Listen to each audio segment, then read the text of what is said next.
바로 이무재 씨.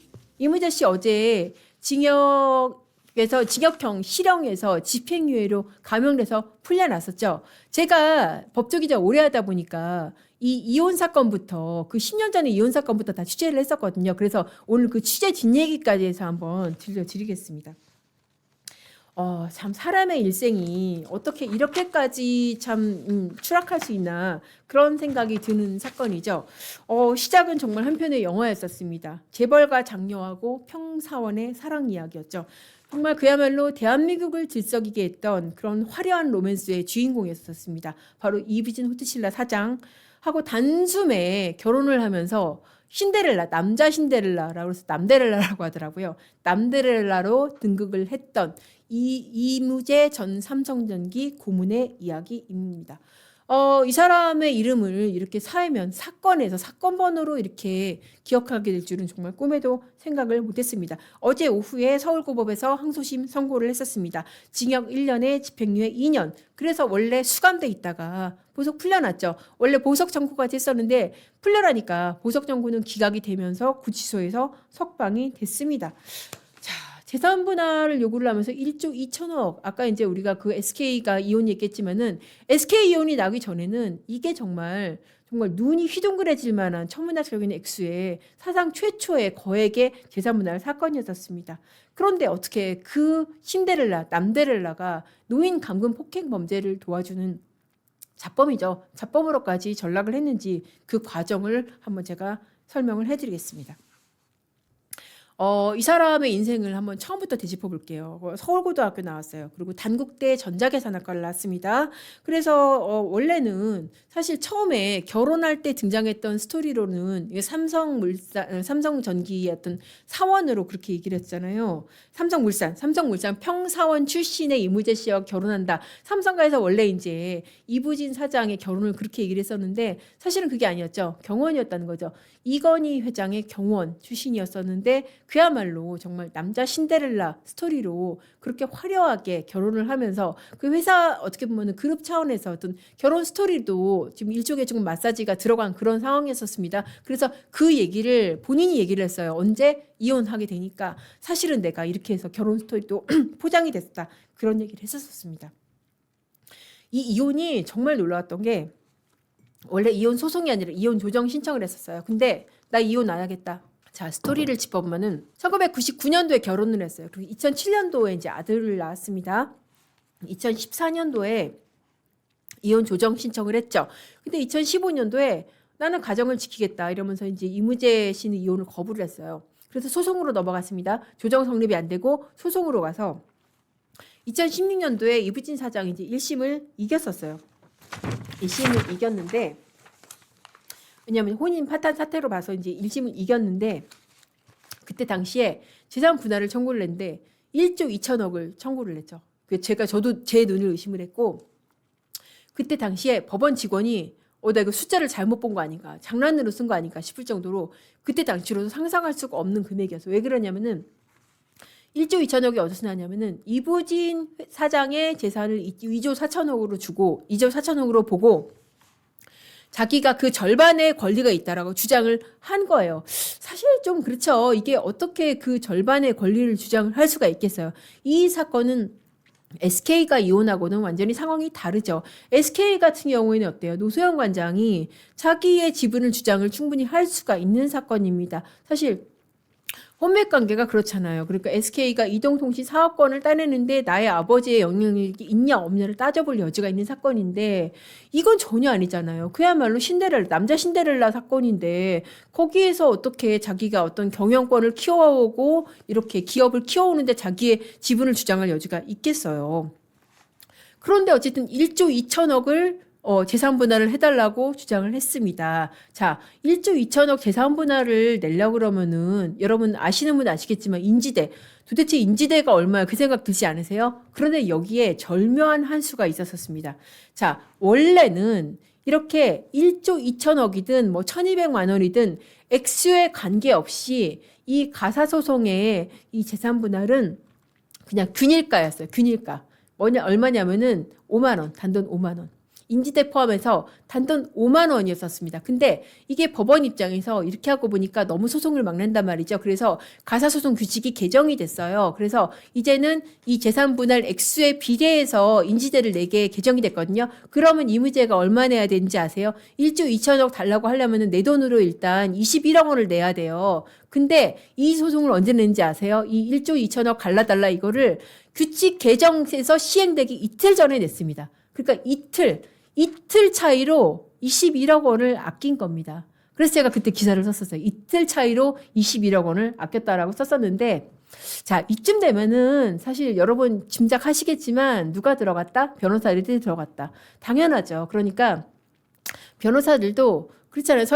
저도 변호사지만은 소위 먹을 게 있어야지 먹을 게 있는 판에 끼는 거죠. 그러니까 이 정도 되면은 이무자 정도 되면은 뭐 무슨 어떤 다른 재벌가 이혼처럼 어마무시하게 재산 분할을 받지는 않더라도 워낙에 재산 규모가 크니까 거기에서 다만 얼마를 받더라도 자기네들이 지금 먹고 떨어질 부스러기라도 받을 수 있다라고 생각을 했던 것 같습니다.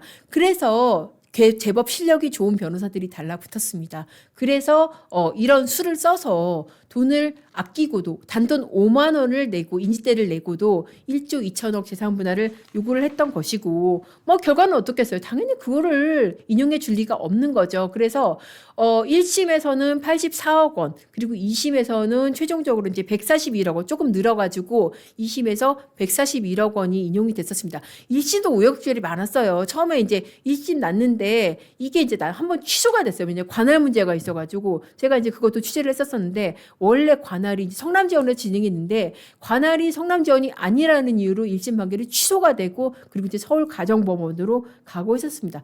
이 과정에서 좀 어떻게 뭐 지금 와서 보면은 좀 뭐 눈물의 코스프레라는 생각이 드는데 이무재 씨가 막 이런 기자회견도 하고 그랬습니다.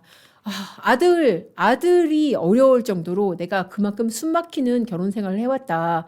9살 아들이 라면하고 떡볶이를 처음 먹어봤다는 거예요. 뭐냐면은 내 아들은 9살이 돼서야 아빠하고 면접 교섭을 하면서 태어나서 처음으로 라면을 먹었다. 태어나서 처음으로 라면을 먹었다는 게 뭐예요? 뭐 그 돈이 없다는 게 아니라 그야말로 돈이 너무 많기 때문에 정말 오냐오냐 귀하게 자라서 라면이라는 걸 처음 먹었고 리조트 뭐 그런 그 센터 있잖아요. 오락하고 막 앉아서 아케이드 같은 거 하는 거 그런 거를 면접 교섭하면서 아빠랑 해본 게 그게 생에 태어나서 첫 경험이더라. 떡볶이, 오뎅, 순대가 누구나 먹는 맛있는 음식이라는 것도 그때 처음 알았다. 수행원에 둘러싸여서 자란 아이에게 보통 사람들의 삶이 어떤 것인지 내가 알려주고 싶었다라고 해서 그때 당시만으로 보기에는 야 정말 애끓는 부정이다. 야 그래 정말 재벌가라고 다 좋은 게 아니구나. 애가 숨막혔겠다. 그때는 상당히 좀 동정론도 있었습니다. 그래 애도 좀 아빠를 볼 권리가 있지. 아빠랑 일상적인 평범한 사람의 삶을 살 권리가 있겠다라고 상당히 동정론도 많이 일었었어요. 자 그런데 어떻습니까? 그렇게 해서 정말 우여곡절 끝에 이혼 소송이 141억 원. 이것도 어마어마한 돈이죠. 본인이 요구했던 돈만 생각할 게 아니라 아무것도 없는 입장에서 결혼했잖아요. 그렇게 결혼을 했는데 141억 원을 가졌다면은 저는 그릇이 되는 사람이라고 한다면은 여기서 변호사비를 빼더라도 정말 제대로 된 번듯한 삶을 살아갈 수 있었을 거라고 생각이 듭니다. 결국 모든 것은 본인의 그릇 탓이라는 생각이 저는 드는데 자 그리고 나서 이혼 확정되고 나서 2020년부터 2024년간에는 공개적인 활동이 없었습니다. 그러다가 그의 이름을 접하게 된 것은 그때는 실명이 안 나왔었죠. 그것이 알고 싶다 이런 프로그램에서 경기 연천군 노인 폭행 사건 이게 뭐냐면은 자 경기 연천군의 한 농가에서 어마무시한 노인 폭행 사건이 일어났습니다. 근데 폭행의 가해자가 친손자였었습니다. 손자가 할머니를 그야말로 무시무시하게 폭행을 했었습니다. 그럼 도대체 왜 때렸는데 그 배경을 조사를 하는 과정에서 기괴한 스토리들이 드러난 거예요. 그러니까 이 때리게 한 손자가 원래는 할머니하고 사이가 굉장히 좋았는데 누군가로부터 가스라이팅을 당한 것이죠. 이 가스라이팅을 한 사람이 바로 무속인이었습니다. 무속인이 누구냐? 이 40대 여자 무속인이 언젠가부터 이 재벌가의 사위라는 사람하고 그 집의 한 켠에서 컨테이너, 농막 그러니까 141억 원을 나눠 가졌던 사람이 그 돈을 어디다 썼는지 컨테이너 농막에 살면서 이 무속이 나고 살면서 둘이 같이 동거를 한 거죠. 그러면서 이 손주들을 손자 손녀를 가스라이팅을 한 겁니다.